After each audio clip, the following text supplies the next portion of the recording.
74 లక్షల ఓట్లు అవుట్ అట. ఓఆర్ఆర్ లోపలే భారీగా ఓట్ల తొలగింపు. హైదరాబాద్లో 19 లక్షలు, రంగారెడ్డిలో 13 లక్షలు, మేడ్చల్ జిల్లాలో 11 లక్షల ఓట్లు కట్టట. 15న ముసాయిదా ఓటర్ జాబితా ప్రకటన. నేటితో ముగియనున్న ఎస్ఐఆర్ ఫారాల సమర్పణ గడువు. దాదాపు 74 లక్షల ఓట్లు మొత్తం గల్లంత అయిపోయినాయట. అసలు ఏం జరిగిందో ఒకసారి చూద్దాం. తెలంగాణలో ఎస్ఐఆర్ ప్రక్రియలో 74 లక్షల ఓట్లు రద్దు కానున్నాయి. ఇందులో ఔటర్ రింగ్ రోడ్ లోపలే దాదాపు 43 లక్షల ఓట్ల తొలగించినారట. దాదాపుగా ప్రతి జిల్లాలో 50,000 నుంచి 1,00,000 ఓట్ల వరకు తొలగుతున్నాయి. ఇందులో ఎక్కువగా ఒకరికే 2 ఓట్లు ఉండడం, ఆ తర్వాత చనిపోయిన వారు, షిఫ్టింగ్ అయిన వారు ఎక్కువగా ఉన్నారని గుర్తించారు. ఆదివారం సాయంత్రం వరకు ఎన్నికల సంఘం అధికారులు ప్రకటించిన అధికార లెక్కలే వీటికి స్పష్టం చేస్తున్నాయట. తెలంగాణలో ఎస్ఐఆర్ ప్రక్రియ ఈ రోజుతో మిగిలింది. నేటితో లాస్ట్ డేట్ అంటే 10వ డేట్, ముందుగా 3వ తేదీ వరకు పెట్టిరు, తర్వాత కాలేదు. ఇంకా 88 లక్షల మంది కూడా అందులో నామోదు చేసుకునే వాళ్ళు, అప్లై చేసుకునే వాళ్ళు ఉన్నారు. కాబట్టి మళ్ళీ ఇంకా వారం పొడిగిస్తున్నామని చెప్పేసి 10వ డేట్ వరకు ఇచ్చిరు. ఈరోజు 10వ డేట్, ఈరోజు లాస్ట్. ఈరోజు లాస్ట్ అయినా ఈ లాస్ట్ రోజు తెలిసినటువంటి అంశం ఏంటంటే దాదాపు పట్టణ కేంద్రంలో ఇటు రంగారెడ్డి, మేడ్చల్, హైదరాబాద్ సంబంధించినటువంటి జిహెచ్ఎంసీ పరిధిలో దాదాపు 74 లక్షల ఓట్లు మొత్తం కూడా కట్ అయిపోయినట్టు. అంటే చాలామంది కొంచెం చనిపోయిన వారు, లేకపోతే అక్కడ నుండి వాళ్ళ యొక్క వ్యాపారం చేసుకోవడానికో, లేకపోతే వేరే అటు పట్టణ ప్రాంతాల్లో ఉపాధి కోసం వెళ్ళిన క్రమంలో ఆలయ ఓట్లు కట్ అయిపోవడం. కొందరు అంటే ఒక ప్రాంతం నుండి ఒక ప్రాంతం వెళ్ళినప్పుడు ఓట్లు కట్టబడి ఈ విధంగా రకరకాలుగా చనిపోయిన వాళ్ళు ఇవన్నీ కలుపుకొని అవన్నీ తొలగిస్తూ ఉన్నటువంటి క్రమంలో దాదాపు 74 లక్షల ఓట్లు కూడా హైదరాబాద్ ప్రాంతంలో కట్ అయిపోయినాయట. నేడే ఆఖరు. రాష్ట్రంలో ఇప్పటికే ఎన్యూమరేషన్ ఫారాల సమర్పణలకు 2 సార్లు కేంద్ర ఎన్నికల సంఘం గడువు పెంచింది. ఈ నేపథ్యంలో రావాల్సిన ఫారాలు అత్యధికంగా వచ్చాయని, ఈ 2 రోజుల్లో తక్కువగానే వస్తాయని అధికారులు విశ్లేషిస్తున్నారట. జూన్ 25న ప్రారంభమైన ప్రక్రియ 45 రోజుల గడువును కేంద్ర ఎన్నికల సంఘం ఇచ్చింది. ఈ నేపథ్యంలో రాష్ట్రంలో 74 లక్షల ఓట్లు తొలగించడం ఖాయమైంది. సోమవారంతో ఎస్ఐఆర్ ఎన్యూమరేషన్ ఫారాల సమర్పణకు గడువు ముగిసిందట. ఈ నెల 17న ముసాయిదా ఓటర్ల జాబితాను ప్రకటిస్తారు. ఈ నెల 17 నుంచి సెప్టెంబర్ 16 వరకు అభ్యంతరాల స్వీకరణ.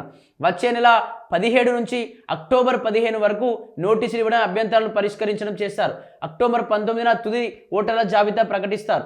రాష్ట్రంలో మొత్తం 3,38,26,24,448 ఓట్లు ఉండగా ఇందులో ఇప్పటి వరకు 2,64,30,30,494 ఓటర్లు ఎన్యూమరేషన్ ఫారాలను సమర్పించారట. అంటే 2.80 లక్షల షిఫ్టింగ్, చనిపోయిన వారు, స్థానికంగా లేని వారి అని ఒకరికి 2 చోట్ల ఉన్నవారు 3.13 లక్షల మందిరట ఉన్నారని చెప్పి గుర్తించారు. మరొక 73,95,954 మంది ఓటర్లు ఇంతవరకు ఎన్యూమరేషన్ ఫారాలు ఇవ్వలేదని చెప్పేసి కూడా ఇక్కడ ఎలక్షన్ కమిషన్ తేల్చేసింది. దీంతో మొత్తం 74 లక్షల వరకు ఓటర్ జాబితా నుంచి తొలగించే అవకాశం ఉందని చెబుతున్నారు. ఇందులో హైదరాబాద్ జిల్లాలో 19.61 లక్షలు, మేడ్చల్ జిల్లాలో 10.77 లక్షలు, రంగారెడ్డి జిల్లాలో 12.98 లక్షల ఓట్లు తొలగించారట. సంగారెడ్డి, వికారాబాద్, కరీంనగర్, నిర్మల్, నిజామాబాద్ జిల్లాలో 2 లక్షలకు పైగా ఓట్లు తొలగించారట. దీనికి సంబంధించి చివరన అంటే 17న ఒక ముసాయిదా ఏర్పాటు చేసి ఎన్ని ఓట్లు వచ్చినాయి, ఎన్ని కట్ చేసామని చెప్పేసి ఎందుకంటే ఈరోజు లాస్ట్ డేట్ కాబట్టి 17వ డేట్కు మొత్తం చూసుకొని ఎన్ని కట్ అయినా ఎన్ని కావాలని చూస్తారు. తర్వాత ఒక డేట్ ప్రకటించి అంటే 17 నుంచి ఈ నెల 15 నుంచి సెప్టెంబర్ 16 వరకు అభ్యంతరాలు, అంటే ఎవరైనా ఓటు సరిగా రాలేదంటే అక్కడ లీస్ట్లో ఓటు లేదా, లేకపోతే ఏమైనా మిస్టేక్స్ పెట్టిన సంబంధించి అభ్యంతరాలు తీసుకొని మళ్ళీ నెల 17 నుంచి అంటే మళ్ళీ వచ్చే నెల 15 నుంచి అక్టోబర్ 15 వరకు కూడా దీనికి సంబంధించి స్వీకరిస్తారట. అంటే ఎటువంటి ప్రాబ్లమ్స్ ఉన్నాయి, మీరు ఏమేమి ఆ ప్రాబ్లమ్స్కి అంటే పేరు తప్పుంటే ఆ ప్రాబ్లమ్స్కి ఎటువంటి పత్రాలు ఇవ్వాలి, ఆ పత్రాలు ఇచ్చిన తర్వాత ఎన్ని రోజుల నుంచి మీకు ఓటు అనేది వస్తుందని చెప్పేసి దీనికి సంబంధించి చెప్తారు. నిజంగా ఎన్యూమరేషన్ ఫారాలు ఫిల్ చేయని వాళ్ళు, లేకపోతే ఒకే వ్యక్తి 2 చోట్ల ఓటు వేస్తే ఖచ్చితంగా వాళ్ళకు జైలు శిక్ష ఉండే అవకాశం ఉందని చెప్తారు. మరి ఇందులో ఎంతమందికి జైలు శిక్ష పడే అవకాశం ఉంది, ఎలక్షన్ కమిషన్ ఎటువంటి నిర్ణయం తీసుకునే ఛాన్స్ ఉందో మరి చూడాలి. ఎందుకంటే చాలామంది భయపడ్డారు ఏం జరగబోతుంది ఏంటి, నిజంగా ఒకే వ్యక్తికి 2 చోట్ల ఓట్లుడడం తప్ప అంటే మిస్టేక్లో తీసేసుకోలేదు, కానీ ఇక్కడ ఓటు కూడా వేయలేదు, ఓటు వేయకుండా కూడా శిక్ష పడే అవకాశం ఉందని చెప్పి చాలామంది భయపడ్డారు. మరి ఇక్కడ ఎలక్షన్ కమిషన్ ఎటువంటి నిర్ణయం తీసుకుంది ఏంటి అని చెప్పి ఒకసారి చూడాలి. ఒకవేళ కొందరు ముసాయిదా జాబితాపై ఏమైనా అభ్యంతరాలు వచ్చినా కనీసం 70 లక్షల వరకు ఓట్లు తొలగించాల్సి వస్తుందని స్పష్టం చేస్తున్నారట.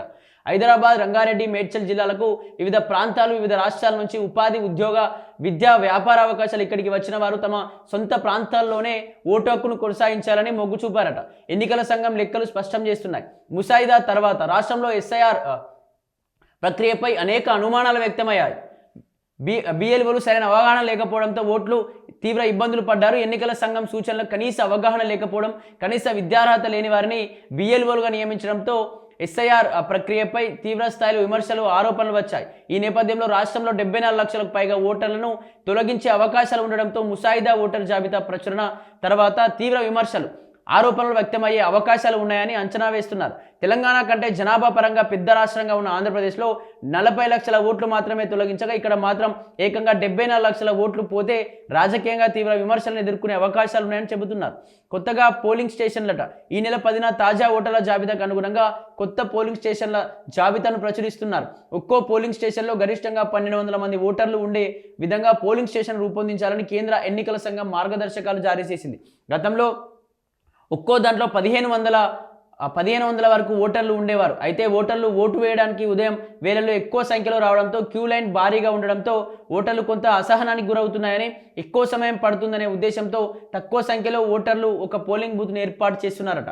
దీనికి సంబంధించి దాదాపు 70 లక్షలకు పైగా ఓట్లు మొత్తం తొలగించారు. నిజంగా ఒక ఆంధ్రప్రదేశ్లో జనాభా తెలంగాణ కంటే జనాభా ఎక్కువ ఉన్నటువంటి ఆంధ్రప్రదేశ్లో కూడా 40 లక్షలే తొలగించారు. కానీ తెలంగాణలో 70 లక్షలు తొలగించడం పైన రాష్ట్ర ప్రభుత్వం పైన తీవ్రమైనటువంటి విమర్శలు వస్తూ ఉన్నాయి. తెలంగాణ పైన రకరకాలుగా కూడా బీజేపీ కూడా మాట్లాడేటువంటి పరిస్థితులు రాబోతున్నాయని చెప్పేసి కూడా మాట్లాడుతున్నారు. అదేవిధంగా కొత్తగా అంటే గ్రామీణ ప్రాంతాల్లో కొన్ని పోలింగ్ అంటే ఒక్క గ్రామంలో జనాభాను బట్టి 3-4 పోలింగ్ బూతులు ఉంటాయి. కానీ ఇప్పుడు ఆ పోలింగ్ బూత్లలో ఓటేసే సమయంలో ఎక్కువ జనాలు ఉంటున్నారని చెప్పేసి ఓట్లు వేయకుండా చాలామంది వెళ్ళిపోతున్నారు. ఆ విధంగా ఓటు పర్సెంటేజ్ తగ్గిపోతూ ఉంది. అక్కడ ఓట్లు మొత్తం చాలామంది అసలు ఆ ఓటు హక్కును వినియోగించుకునేటువంటి పరిస్థితి లేవు, జనాలు ఎక్కువని చెప్పేసి వెనుదిరి వెళ్ళిపోతూ ఉన్నారు. కానీ ఇంకొంచెం పోలింగ్ బూత్ 1-2 ఎక్కువ పెట్టి ఆ జనాల్ని అంటే క్యూ పాటించకుండా వెంటనే వచ్చి వేసి వెళ్ళే విధంగా కూడా ఇటువంటి రూల్స్ కూడా తేబోతా ఉన్నాం అని చెప్పేసి కూడా ఎలక్షన్ కమిషన్ చెప్తోంది. మరి చూడాలి అసలు ఏం జరగబోతుంది ఒక్క రోజు తర్వాత.